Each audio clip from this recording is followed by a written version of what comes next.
الحمد لله رب العالمين والصلاة والسلام على أشرف الأنبياء والمرسلين وعلى آله وصحبه ومن تبعهم بإحسان إلى يوم الدين. أما بعد،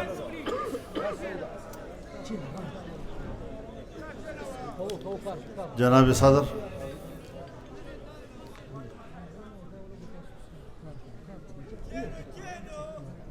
د علاقې درنو مشرانو، عالمانو صاحبانو، د جمعیت علماء اسلام ډیرو ټولو ملګرو،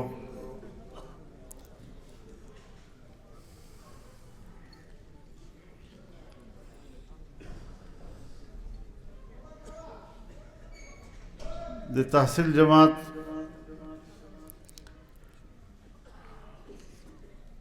د کارکنانو دغه اجلاس او په دې کې خپل شرکت ځان دپاره یو اعزاز بولم.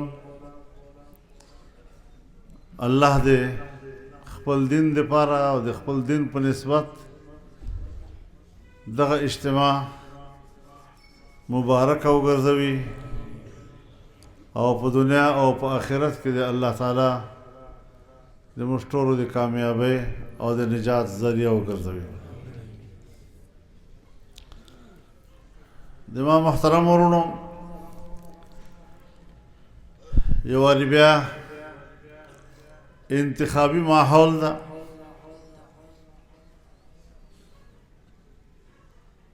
په انتخابي ماحول کې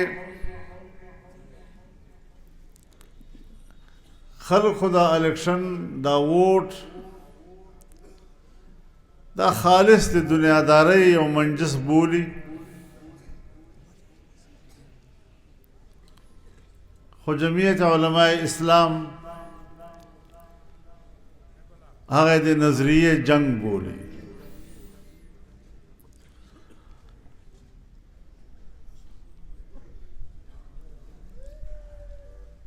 د تاسو او د موږ دا جهاد الله موږ ته آسان کړی ده. له تورو او له توپکو نه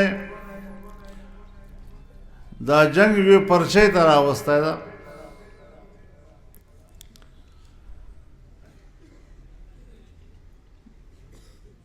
او په دغه جنگ چې ممبر چې کامیاب سی، یو پارټۍ چې کامیابی عمومي، بیا هغه نه بعد د خپل قوم د عقیدې، د نظریې، د دوی د ضروریاتو نمایندګي کوي او په پارلیمنټ کې یو لوی کردار ادا کوي. مشکله خبر دا ده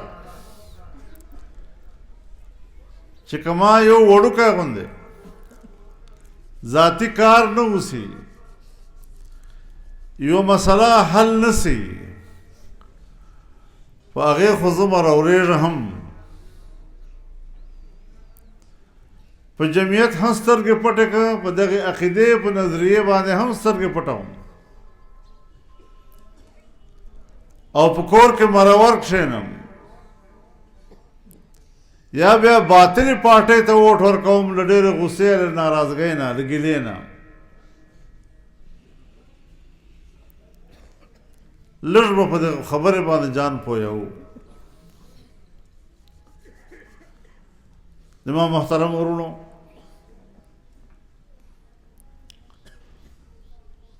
جمعیت علماء اسلام ته په 2002 کې یو موقع ملاو شوې وه.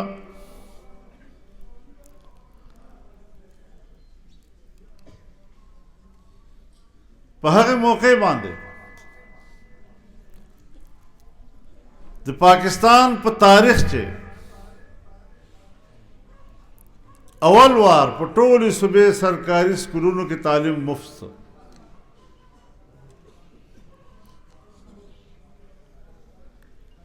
کتابونه بچو ته مفت ملاو کېدل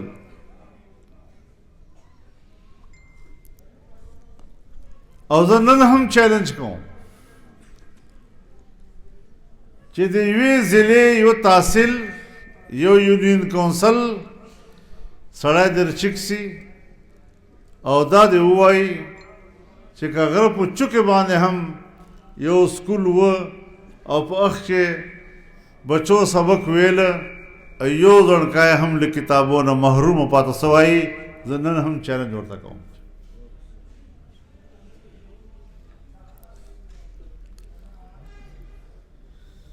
تر FFSC پورې تعلیم مفت له هغې بعده څوک نسي ویلی چې هر زړګي ته کتاب رسېدلی ده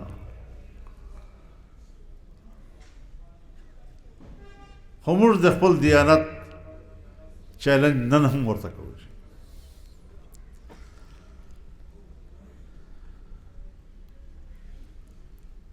علاج مفت کو دا د جمعیت منشور ده او چې موږ ته اختیار په لاس راغی موږ بسم الله په وکړله اول مرحلې چې مو ایمرجنسي مفته کړله دوایانې مو ورته مفته کړلې او دا مو فیصله وکړله چې په هر ضلع کې به A لیول هسپتال وي په صوبې کې تقریبا 12 ضلعو چې موږ دا هدف پوره کړ هغه نه بعد ټولې پارټۍ چې راغلي دي دغه مقصد ته شا ورړولې ده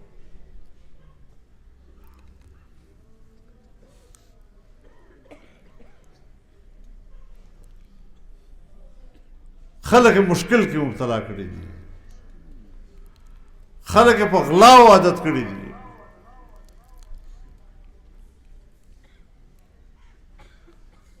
نو عوامو خدمت خو نه څه بیا یو مخصوص طبقه خېټه ډکوي ته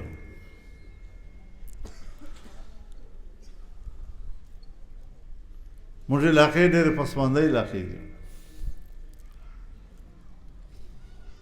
په دغو علاقو کې چې څومره غټې منصوبې اعلان شوي دي جمعیت علماء اسلام نه بغیر لا څوک نه ده پیدا سوی چې دومره غټو منصوبو اعلانات وکړي په دغو پسمانده علاقو کې او انشاءالله دا به پوره کېږي که خدای کوله لیکن زه دا خبره درته کوم چې دا یو نظریاتي جنګ ده د موږ اسمبلی له هغو خلکو نه ډکي چې هغو په اسلامي قانون کې هیڅ دلچسپي نه وي بیا هغه حرکتونه کوي په اسمبلیو کې هغه قانون پاس کوي چې هغه قرآن او حدیث سره جنګ وي بیا موږ که په تعداد لږ یو هم خو اسمبلیو کې ما دغه غلطه ته حکمرانان بیا نه دی پرېښي که خپله یې نسو کولی یو اسلامي قانون خو چې دی د هغې خلاف قانون پاس کوي بیا ما هغو ته هم لاره نیولې ده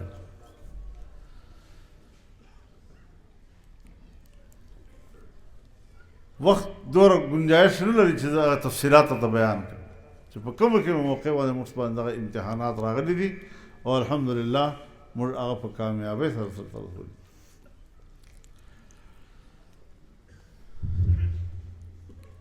صرف پاکستان کې نه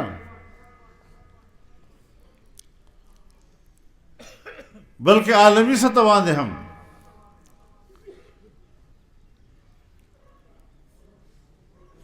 امریکې غوندې طاقت یورپ غوندې طاقت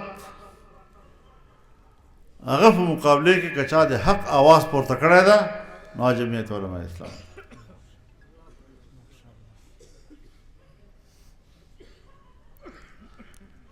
دو خو صرف خلکو نه ووټ اخیستل زده دي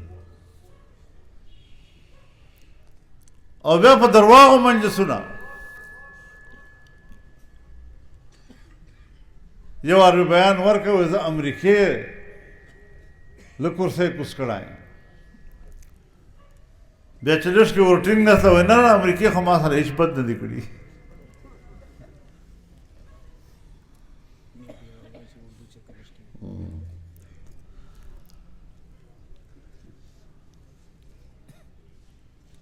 بیا هغې نه بعد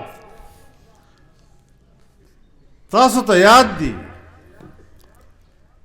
چې امریکې او ناټو ملکونو په افغانستان حمله وکړه نو په دغو سړکونو باندې جمعیت ښکارېده بله پارټۍ نه ښکارېده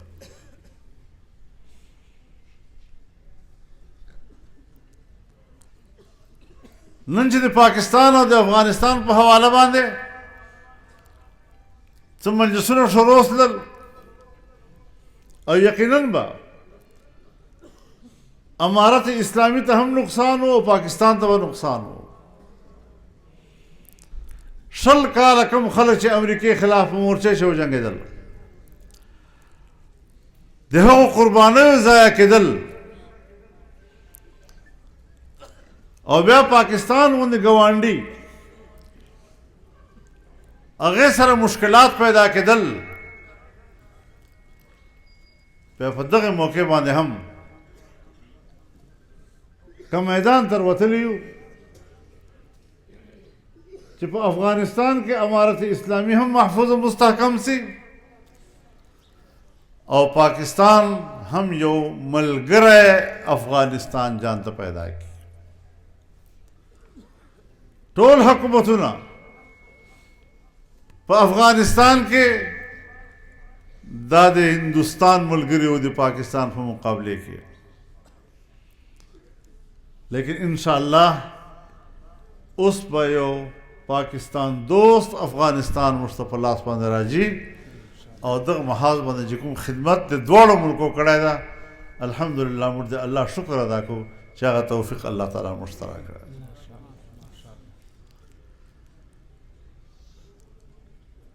په عربو دنیا کې اسرائیل یو ناصر د ناصر د فلسطین په خاوره قبضه کړې ده د عربو په هغه خاوره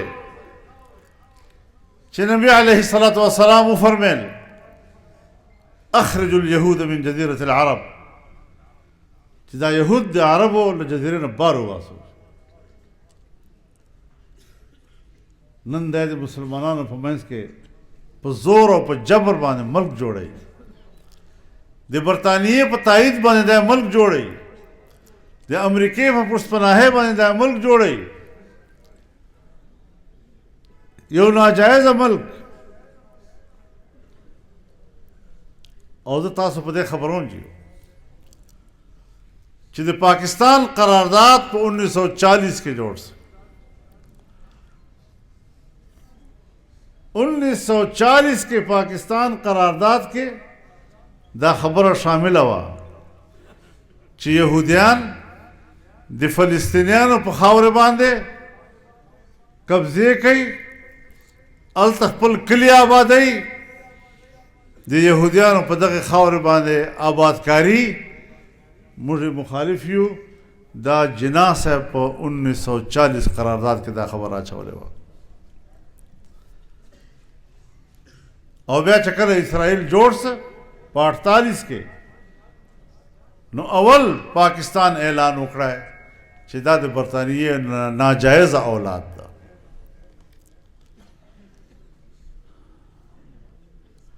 عالمی قوتونو دا اسلامی دنیا داسې په دباو کې راوستله چې قریب وه چې ډېر ملکونه به اسرائیل تسلیم کړي لیکن په 7 اکتوبر باندې چې په اسرائیل کومه حمله وکړه فلسطینیانو ټوله فضا یې بدله کړله دوی حماس ته یو دهشتګرد تنظیم ویلی لکه دهشتګرد تنظیم سره چې ستړي بسې کوي خو هغه جرم ده، د هغو حمایت کول هم جرم ده. اوس په هلته په مسلمانانو بمباري کېږي، په فوجانو نه، په عامو آبادیو باندې تر نن ورځې پورې چې 100 ورځو نه زیاتې وسلې تر نن ورځې پورې تقریبا 25,000 فلسطینیان شهیدان شول.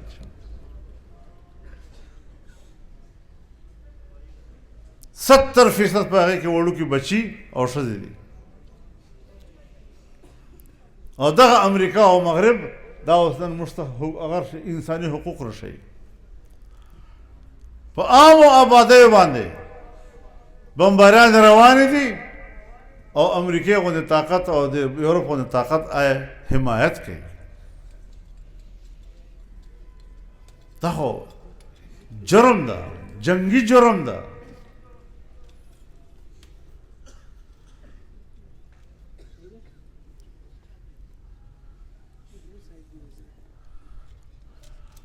فلسطینیوں کی حمایت میں جنوبی افریقہ عالمی عدالت انصاف میں کیا. مسلمان ملک نہیں ہے لیکن اس کے باوجود انہوں نے فلسطینیوں کی حمایت میں بات کی ہے.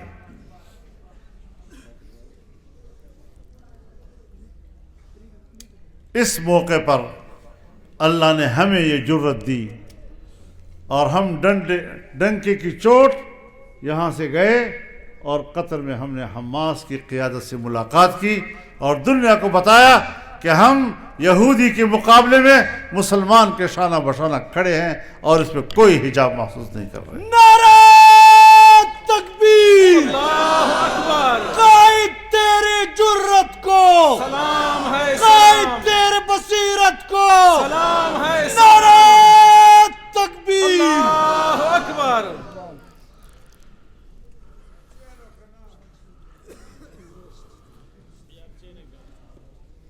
کسی کو یہ توفیق تو نہیں ہو رہی، امریکہ کو کوئی ناراض نہیں کرنا چاہتا، فلسطین کے حق میں کوئی بول نہیں رہا، میدان پہ آ کر جرت کا کوئی مظاہرہ نہیں کر رہا. اور یہ جو ہمارے مقابلے میں الیکشن لڑ رہے ہیں، کیا ان میں جرت ہے کہ وہ مسلمان بھائی کے شانہ بشانہ کھڑا ہو؟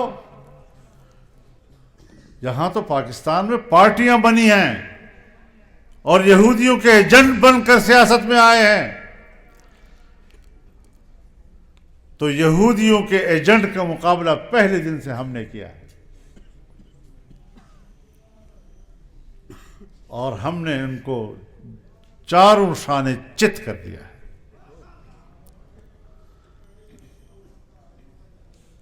اب مکافات عمل کے حوالے ہے. اگر سو بڑا ہے اور جو آخستہ ہے.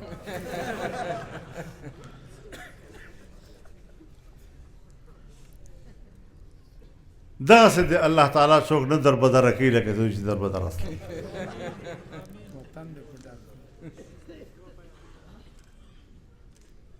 اور انشاءاللہ در بدر بوی.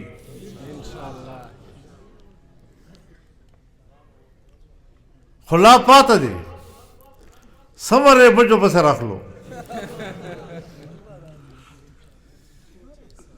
ادا ووٹ پرچے دعوت جہاد ترب بولو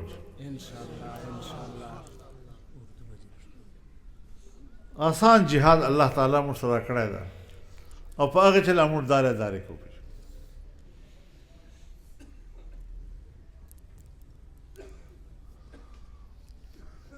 ہر زمانے کے زورور خلق تیر سوی دی، مشران ہم تیر سوی دی. دی نبی علیہ السلام دشمن ہم تیر سوی دی. خو بیا چې یو واري دوی اسلام قبول کړی ده او د نبی علیہ السلام په جماعت کې جان شامل کړی ده، بیا که اسلام نه مخکې د په خپل قبیله کې سردار و، د خپل قبیله د مشر و، او هلته عزتمند و چې اسلام ته راغلی دی، هم هغه عزت برقرار ده. خو که دی د اسلام په مقابله کې، د شریعت په مقابله کې د یهودو ملګرتیا، د بېدینه او د لادینه خلکو ملګرتیا کوي، ته ما ته ووایه چې دا موږ په مقابله کې کوم خانان ولاړ دي، دا خو چې څرنګه حکومت جوړېږي که کفر کوي هم د به ورسره ملګري کوي. د دوی ایمان ما ته معلوم ده. دا مې کتل لیدلي کتلي خلک دي، لرې خلک خو نه دي که نه. نه خبر اوس چا خبره وکړله چې دا له بلې دی راغلي دي. راځه که ما سره تقریر کوي، که تا ما ورته چې زه به چوکړی که ما وکړه.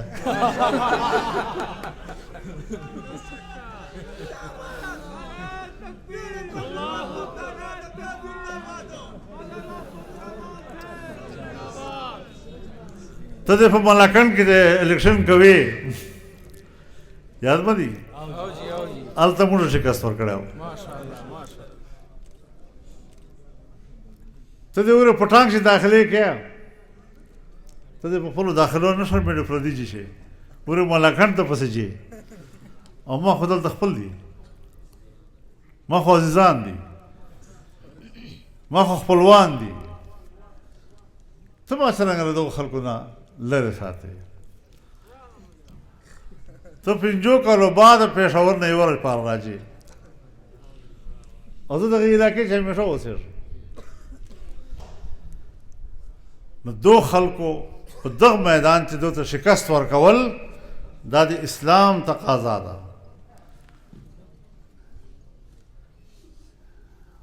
ہمارے ملک میں سیاسی پارٹیاں ہیں، لیکن جمعیت علماء اسلام نے ناجائز کو تسلیم نہیں کیا. 2018 کا الیکشن ہوا، 2018 کے الیکشن میں دھاندلی ہوئی، اور دھاندلی کے نتیجے میں حکومت آئی. اور وہ لوگ جو دھاندلی کے خلاف میرے ساتھ جلوس میں تھے، جو دھاندلی کے خلاف میرے ساتھ صف میں کھڑے تھے، آج وہی لوگ اسی دھاندلی والی پارٹی کا ٹکٹ لے کر الیکشن لڑنا چاہتے ہیں. لکھ لعنتی په دغو باندې.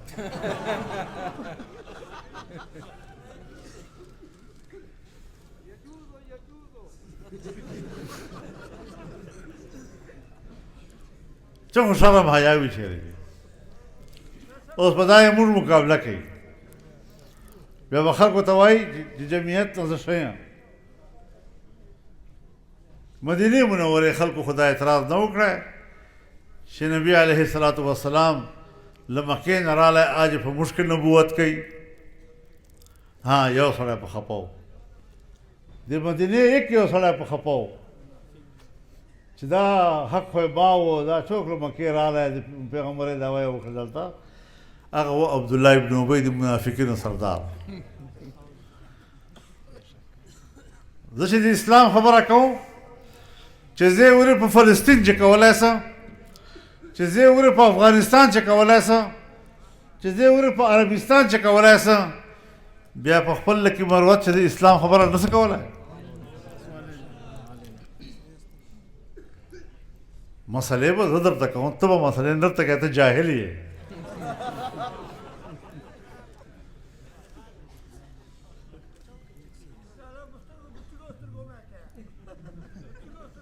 انشاءالله موږ دا پټکي په دې دغه پرندې په سر کړي چې دا سر به بیا دغو خلکو ته ټیټېږي.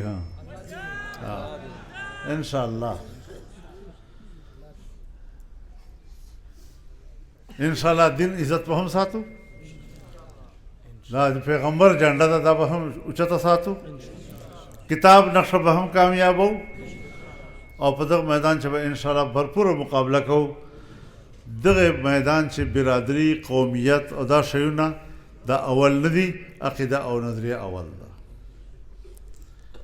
او په دغه بنیاد باندې به که خدای کول موږ خپل جدوجهد جاري ساتو. تاسو نن ورځ هم ډېره انتظار چې تېره کړې ده او بیا یخ هم ډېر زیات ده، نو ډېر مو نه تنګوو، خو دا عهد به کوو انشاءالله چې جمعیت کارکون به دروازه ټکوي او خلکو ته به د ووټ دعوت ورکوي چې دا ووټ د دغې خاورې د جمعیت په حق چې او د کتاب په حق چې استعمال سي او د آخرت د نجات ذریعه وګرځېږي. واخر دعوانا الحمدلله.